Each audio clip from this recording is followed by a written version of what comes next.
back again. Today another coastal county on the western side of England. So we are roughly here and we're going to head across to this part of the country here. We're going to go to Merseyside, which probably the city you've heard of in Merseyside is Liverpool. If we were going to drive to Liverpool today, it would take us about 3.5, maybe 4 hours. It's about 190 miles. I went to university in Liverpool, so I have a real soft spot for this city. I absolutely love it, and for the area generally. I'll try my best not to just keep getting sidetracked about me in Liverpool. So Merseyside is divided into two parts by the River Mersey, the Mersey estuary, where the River Mersey goes out into the Irish Sea.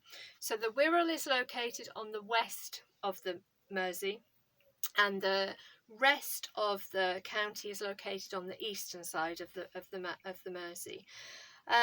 Liverpool itself, I will talk about briefly. It's what's called a maritime city because it's so close to the sea, and it's been, in the past, it's been a really important trade and migration port.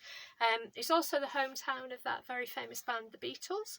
It has two cathedrals. It has the Anglican Cathedral and it has the Metropolitan Cathedral, which is the Roman Catholic one. It also has two very famous football teams. It has Liverpool football team and Everton as well. And it also claims to have more museums and galleries than anywhere outside London in England. I don't know if that's true, but that's what their tourism site claims. One really famous building, one of my favourite buildings, it's like a real landmark in Liverpool, is the Liver building, which is right on the waterfront of the Mersey. And on top of the Liver building there are two bird sculptures, and they're huge. I've got some facts here. They're around 18 feet tall, and they have a wingspan of around 24 feet, and they're made of copper. And it's believed that one of the birds is called Bella, and she looks out to sea to ensure that boats arrive safely in port. And the other one is called Bertie, and he keeps his watchful eye on the city of Liverpool, protecting their citizens. And those liver birds have been a symbol of Liverpool for over 800 years.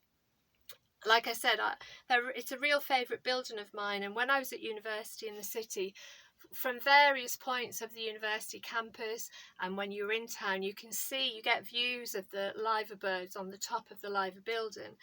But I didn't actually know the origin. So it's believed that this kind of symbol for Liverpool originated in around 1207. So it's a time when King John granted a royal charter to register Liverpool as a borough, and he needed a kind of a unique seal or a unique sign.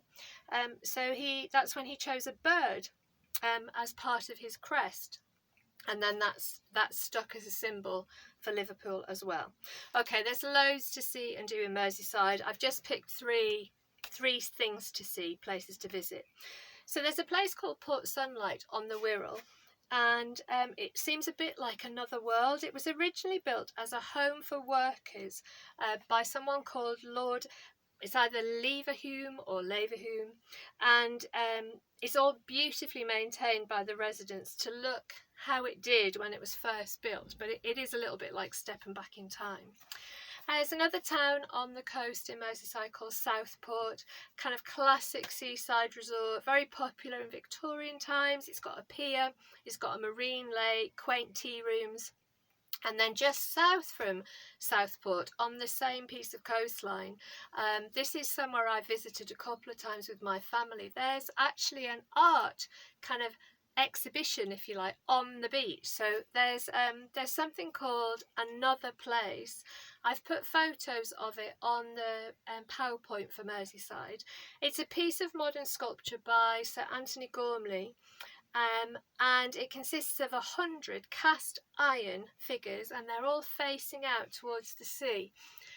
They're actually all casts of his body, and it's somewhere I would recommend visiting. It's really quite eerie because you can see the sea, and you've got the sea, with the waves splashing, and then you've got these kind of sculptures of bodies dotted around the place, and it's a bit confusing because at times you look and you think, oh, there's somebody in the water, they need my help, but it's just one of these sculptures. So wrap up warm because it's very windy there, but it's definitely worth a visit.